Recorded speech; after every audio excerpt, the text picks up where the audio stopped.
আসসালামু আলাইকুম বন্ধুরা, কেমন আছেন আপনারা সবাই? আমার প্রথম ব্লগটি দেখার আমন্ত্রণ জানাচ্ছি আপনাদের সবাইকে। এই ব্লগে আমি আমার প্রথম সিলেট তথা জাফলং যাওয়ার অভিজ্ঞতা আপনাদের সাথে শেয়ার করতে চাচ্ছি। তো প্রথমেই জানিয়ে দেই, এটা কোনো ট্যুর গাইডলাইন ভিডিও নয়, শুধুমাত্র আমার জাফলং যাওয়ার অভিজ্ঞতাটাই আমি আপনাদের সাথে শেয়ার করতে চাচ্ছি। তো বেলা 11টার দিকে আমরা আমাদের যাত্রা শুরু করি জাফলং যাওয়ার উদ্দেশ্যে। আমরা রওনা দিয়েছিলাম জাফলং যাওয়ার জন্য সিলেটের সুবহানীঘাট পয়েন্ট থেকে বাসে করে। তো বাসে ভাড়া ছিল জনপ্রতি 110 টাকা করে।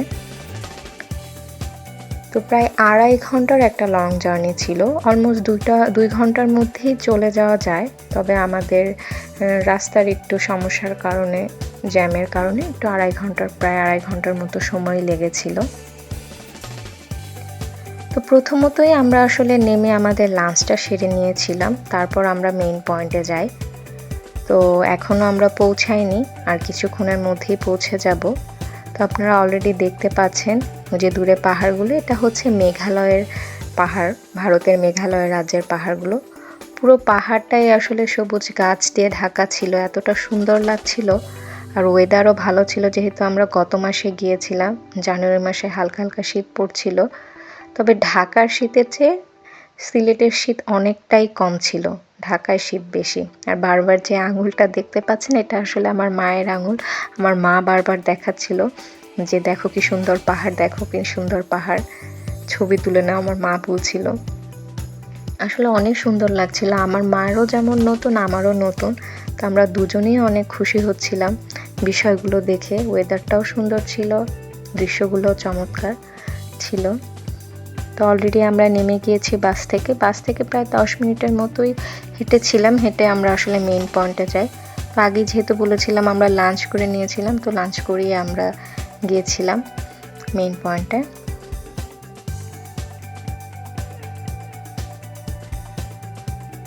এখানে আমি আসলে একটা ক্যাকটাস গাছের মতো দেখছিলাম, যে ক্যাকটাস গাছটা কত বড়। এই যে অলরেডি আমরা এসে পড়েছি।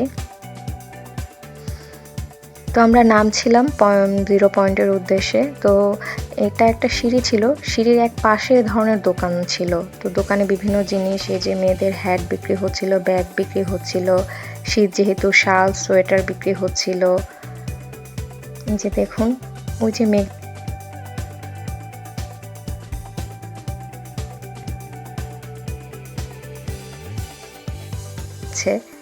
তো পাহাড়ে যে বাড়িগুলো, সেটা আসলে দেখতে আসলেই অনেক সুন্দর ছিল। এখানে আসলে যেহেতু বর্ডারের কাছে, এজন্য ভারতের বিভিন্ন পণ্য সামগ্রী এখানে পাওয়া যায়, যেমন চকলেট, খাবার দ্রব্য, তারপর প্রসাধনী সামগ্রী, লোশন, আর এছাড়াও পাথর কেটে কেটে এখানে শোপিস বিক্রি করা হয়। তো যে কেউ কাস্টমাইজ শোপিসও নিতে পারে, তাদের নাম লিখিয়ে নিতে পারে। তো অনেকেই নিচ্ছিল, আমরা দেখতে পাচ্ছিলাম সানগ্লাসেস।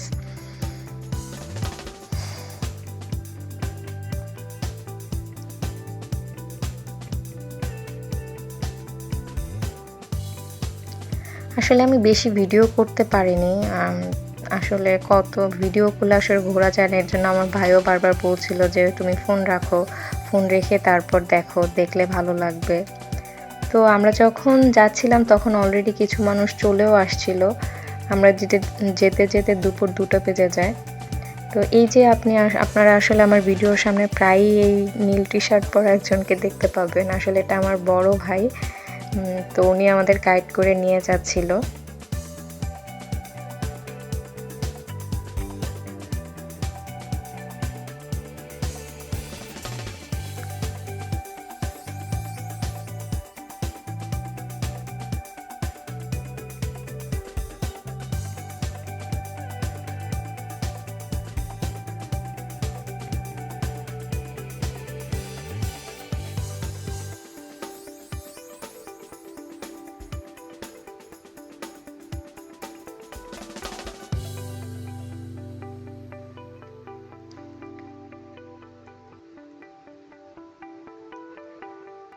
এই যে অলরেডি আমরা চলে এসেছি। অনেকে আসলে এখানে বসে গোসল করছে। ওই যে দেখতে পাচ্ছেন দূরে ডাউকি ব্রিজ, মেঘালয়ের। ডাউকি অঞ্চলের। জিনিসটা দেখতেও অনেক সুন্দর, নৌকাগুলো একদম ছবির মতো লাগছিল যেমন সাজানো আছে পারে।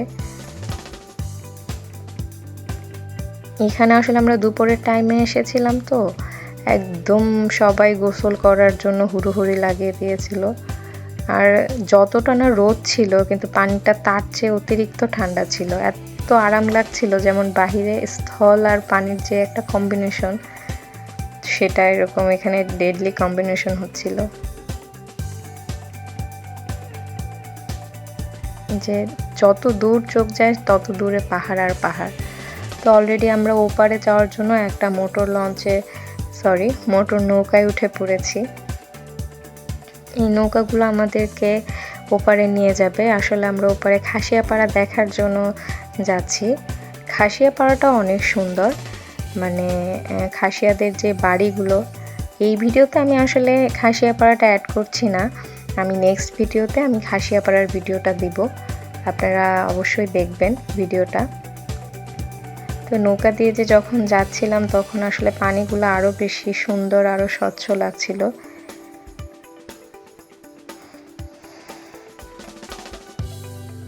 রোদে চিকচিক করছিল পানিগুলো।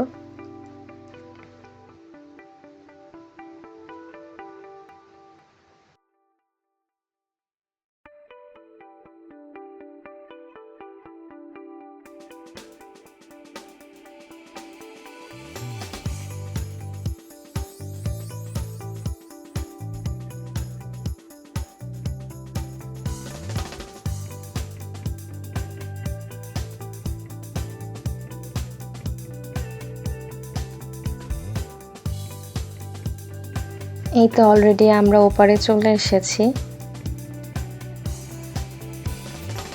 তো এই যে এখন যে ভিডিওটুকু দেখছেন, এটা আসলে আমরা খাসিয়াপাড়া থেকে আসার পরে ভিডিওটা করেছি।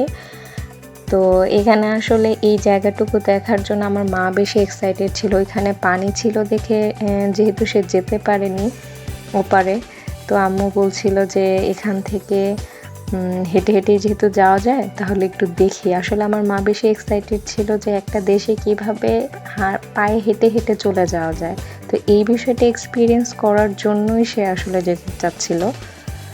তো এই জায়গাটায় আসলে ও ধরনের পাহাড় আমি দেখতে পাচ্ছিলাম না। আমাদের বিজেপিরা ওই দিকে ছিল, বাট এই দিকেতে বিজেপিদের কোনো দেখা যাচ্ছিল না। তবে ইন্ডিয়ার বিএসএফ পাহাড়ে লুকিয়ে আছে কিনা এটা তো আর আমরা জানি না। তো আমরা যাচ্ছিলাম, এখানে আসলে বর্ডারটা তারা দিয়েছিল ছোট ছোট লাল পতাকা দিয়ে, বর্ডারটা আসলে মেনটেন করেছিল তারা, এক দেশ থেকে আরেক দেশের যে বর্ডারটা। তো আমার মা প্রায় কাছাকাছি চলে গিয়েছিল হাঁটতে হাঁটতে। এই জায়গাটা বালি ছিল, আসলে বালির উপর দিয়ে হাঁটাটা একটু কষ্ট, তাই ভিডিওটাও একটু কেঁপে কেঁপে যাচ্ছিল, সরি ফর দ্যাট। এই তো আমরা দেখছি, এই যে দেখতে পাচ্ছেন, আসলে আমি আমার মাকে ফুল দিয়ে দিচ্ছিলাম। খাসিয়াপাড়া থেকে আসার সময় কিছু ফুল ছিঁড়েছি। তো আসলে ফুল জিনিসটা এত ভালো লাগে আমার কাছে, আমি যখনই ফুল দেখি, যে ধরনের ফুল দেখি, যে কোনো ফুল দেখি, আমি এক্সাইটেড হয়ে যাই। তো এই যে ওই উঁচু জায়গা থেকে আবার ওই পাড়টা আসলে এখান থেকেও অনেক সুন্দর লাগছিল, নৌকাগুলো দাঁড়া করানো আছে, অনেক সুন্দর লাগছিল। তো এখন আমরা আসলে চলে যাচ্ছি বাসার উদ্দেশ্যে, তার আগে একটু ছোট করে ভিডিও করে নিয়ে যাচ্ছি। তো নেক্সট ভিডিওতে খাসিয়াপাড়ার ভিডিওটা আপনাদের সাথে শেয়ার করব, অবশ্যই দেখবেন, আশা করি আপনাদের ভালো লাগবে। আর আমার এই ভিডিওতে যদি কোনো ভুল ত্রুটি হয়ে থাকে ক্ষমা সুন্দর দৃষ্টিতে দেখবেন, যেহেতু এটা আমার প্রথম ব্লগ। তো সেই পর্যন্ত অপেক্ষা করবেন নেক্সট ভিডিও দেখার জন্য। লাইক, শেয়ার অ্যান্ড সাবস্ক্রাইব করে আমার পাশে থাকবেন। Thanks for watching. আল্লাহ হাফেজ।